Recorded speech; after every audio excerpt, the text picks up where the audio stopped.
জাতীয় নাগরিক পার্টি দলের নামটাই হয়তো শেখ হাসিনার কাছে বিষের মতো লাগছে। তিনি হিংসায় জ্বলে অঙ্গার হচ্ছেন, কারণ তার স্বৈর শাসনের অবসান ঘটানো তরুণদের একটা বড় অংশই আছে দলের নেতৃত্বে, যাদেরকে তিনি চেয়েছিলেন একেবারে শেষ করে দিতে।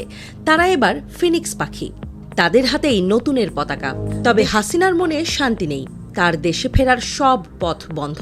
সে তো পুরনো খবর, তার বিরুদ্ধে গ্রেপ্তারি পরোয়ানাও জারি হয়েছে। গণ অভ্যুত্থানে দেশ ছেড়ে পালানো শেখ হাসিনা দিল্লিতে বসে আরাম করে চা কিংবা কফিতে চুমুক দিতে পারছেন না। আছে ভয় ও সংশয়, তার ভবিষ্যৎ দুলছে পেন্ডুলামের মতো। যেটুকু আশায় তিনি ঘর বাঁধেন, তার চেয়ে বড় ঝড় ওঠে, তৈরি হয় আশ্রয় হারানোর শঙ্কা। এবার হাসিনাকে ফেরাতে ইন্টারপোলের রেড নোটিশ জারি করার চেষ্টাও এগিয়ে চলছে জোর কদমে। মাথায় মানবতাবিরোধী অপরাধের খড়গ হাসিনার। এখন তা কেবল দেশীয় নয়, আন্তর্জাতিকভাবেও স্বীকৃত। জাতিসংঘের রিপোর্টে পরিষ্কার, ছাত্র জনতার আন্দোলন দমাতে কি নির্মম ও ভয়ঙ্কর পথ বেছে নিয়েছিলেন হাসিনা।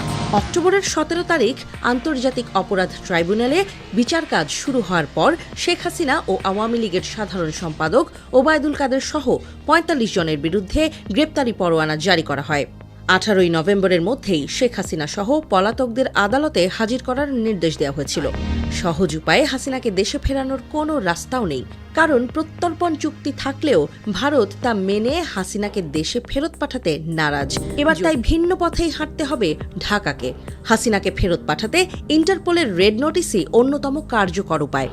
নিরাপত্তা বিশ্লেষকরা বলছেন, ইন্টারপোল আসামিদের অবস্থান সম্পর্কে জানার পর সে বিষয়ে হস্তক্ষেপ করতে পারে। এর আগে ইন্টারপোলের মাধ্যমে বেশ কয়েকজন অভিযুক্তকে বাংলাদেশে ফেরত আনা গেছে।